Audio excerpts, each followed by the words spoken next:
4월 21일 목요일 종목 리뷰 및 내일의 관심 종목에 대해서 말씀드리겠습니다. 금일 새벽 마감한 미국장 나스닥이 1.22% 하락 마감했습니다. 나스닥이 1.22% 하락이 나왔지만 전일 나스닥 선물이 1% 정도 하락을 하고 있었기 때문에 이건 충분히 예상을 할 수가 있었습니다. 자, 그리고 장 시작 전 나스닥 선물이 좋았습니다. 한 0.8%, 9% 이렇게 상승이 나오고 있었고요. 이렇게 장 시작 전 나스닥 선물이 좋았던 건 장 마감 후에 테슬라의 실적 발표가 있었죠. 실적이 좋았던 것 같습니다. 시간의 가격에서 테슬라가 5%에서 7% 정도 이렇게 상승을 하고 있었기 때문에 나스닥 선물이 한 1% 정도 이렇게 상승을 했습니다. 그로 말미암아서 우리나라 코스피 0.35% 상승이 나왔는데요. 코스피가 20일 이동평균선 위로 이렇게 안착을 하는 그런 모습을 보였습니다. 20일 이동평균선을 이렇게 안착을 하면 박스권의 상단이죠. 한 2800포인트 이런 부분까지는 이렇게 상승할 여력이 있지 않나 라는 생각이 듭니다. 이게 우연인지는 모르지만 코스피가 20일 이동평균선을 이렇게 위로 이렇게 안착을 하자마자 오늘 테마주들이 많이 움직였습니다. 자, 그러면 종목 하나하나 보시면서 말씀을 드리겠습니다. 자, 첫 번째 종목은 식량 관련주들입니다. 자, 오늘 사료주들 중에서 한일사료가 또 상한가를 갔습니다. 주가가 너무 이렇게 크게 상승을 해가지고 하루 이렇게 거래 정지가 되었는데, 자, 오늘 시작하자마자 갭 상승 10% 정도 이렇게 상승을 했다가 바로 이렇게 10%를 땡겼다라는 거죠. 야, 이건 정말 말로서 설명이 안 됩니다. 3,000원 하던 주식이 지금 1,250원 이렇게 가고 있는데요. 어쨌든 한일사료 이제는 하한가를 맞아도 별 이상하지 않을 만큼 가격이 상승을 했습니다. 이 한일사료를 이렇게 가지고 노는 세력들 정말로 실력이 좋은 것 같습니다. 물량을 다 이렇게 매집을 했다는 거죠. 자기가 매도하지 않으면 더 이상 나올 물량이 없다라는 걸 알기 때문에 세력들이 이렇게 계속 가격을 상승을 시키는 겁니다. 내일 또 상한가를 갈지 아니면 급락을 할지 그건 잘 모르겠습니다만은 한일사료의 영향에 따라서 다른 애들도 움직일 수 있다라는 거죠. 오늘 같은 경우에는 미리 다른 종목들이 하락 조정을 보였습니다. 현대사료 같은 경우에도 장중 한때 18%까지 하락을 했다가 급상승하는 모습을 보여줬고요.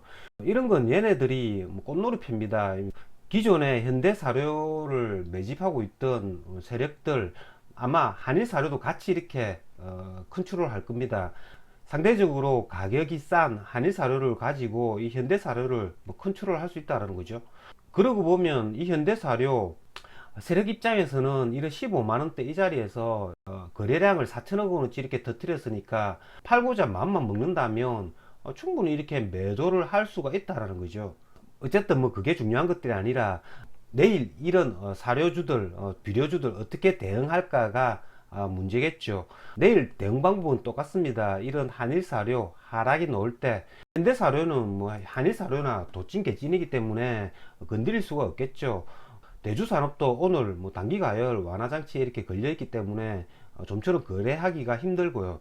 그러면 남은 종목이라 하면 대한제당이나 사조동아원, 이지바이오, 이지홀딩스 이런 종목들로 축약이 됩니다. 한일사료가 조금 이렇게 가격 조정이 보여야지 나머지 애들 거래를 할 수 있을 것 같습니다. 오늘 장 마감 후에 시간의 가격에서 KC피드가 상한가를 갔죠.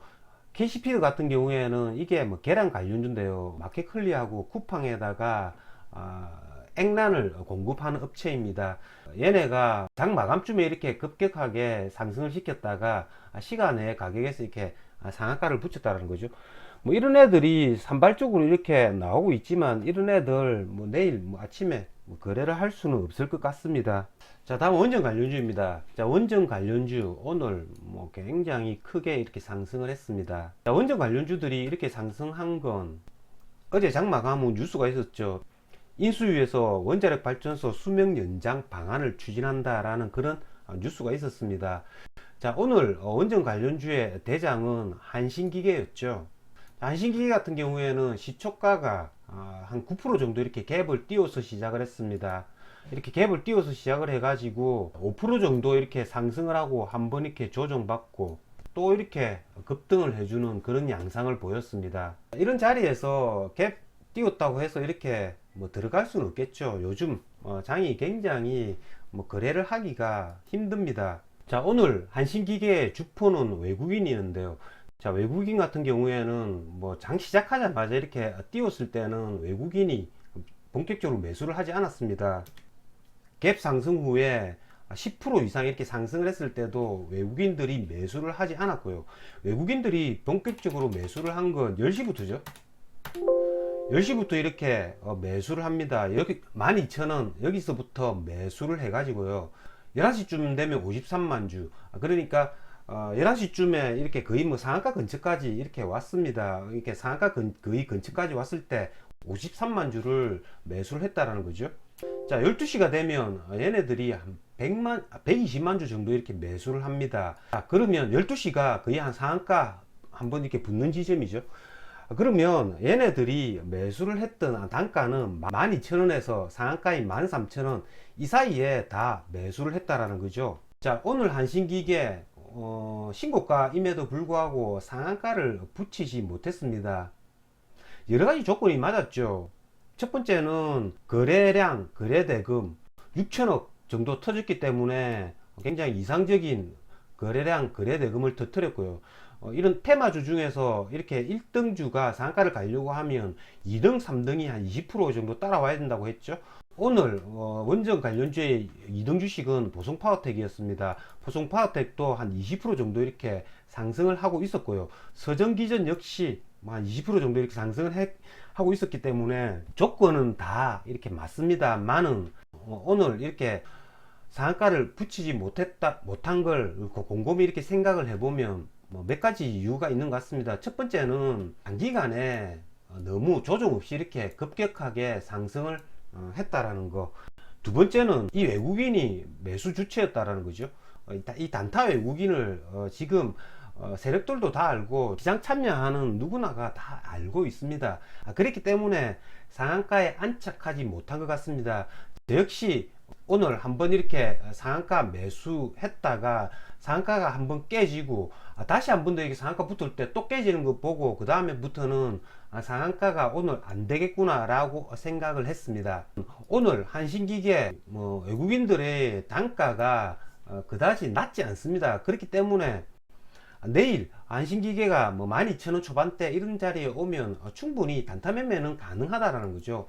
왜냐하면 이 외국인들이 내일 수익 실현을 하려고 해도 얘네들이 무턱대고 이렇게 12,000원 이하로 이렇게 폭탄을 터뜨리지 않습니다. 12,000원 초반대 이런 눌림목에서는 충분히 수익 실현이 가능하다라는 거죠. 한신기계가 신고가를 이렇게 갱신했기 때문에 이 외국인들 내일 어떤 형태로 빠져나가는지 살펴보면 좋을 것 같습니다. 이렇게 한신기계가 오늘 굉장히 유사한 차트 그리고 외국인들의 수급을 보였던 게 MPC였죠. MPC 같은 경우에도 오늘 이 외국인들이 75만 주 이렇게 순매수를 했는데요. 그래프상은 한신기계나 거의 흡사합니다. 자, MPC 같은 경우에도 프로그램상 이렇게 분석을 해 본다면요. 얘네들 같은 경우에는 이 외국인들이 이렇게 동시효과부터 이렇게 매수를 했습니다. 자, 9시 10분쯤 되면 7만 주 매수를 했고요. 전일 종가 대비 10% 상승 부분이죠. 한 10시쯤 되면 외국인이 한 50만 주 정도 이렇게 순매수를 했습니다. 그러니까 오늘 외국인들이 순매수했던 물량이 70만 주 75만 주였으니까 얘네들 같은 경우에는 조금 전에 보셨던 한신기계보다 훨씬 이 외국인의 단가가 낮다라는 거죠.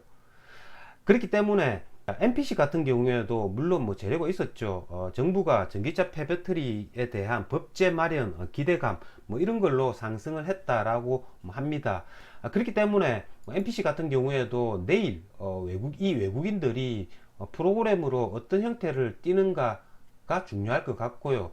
MPC 같은 경우에도 내일 이전까지의 신고가 부분이었던 11,000원대 이런 자리 내일 아침에 단기간에 하락을 한다면 충분히 단타로서는 활용할 수 있지 않을까라는 생각이 듭니다.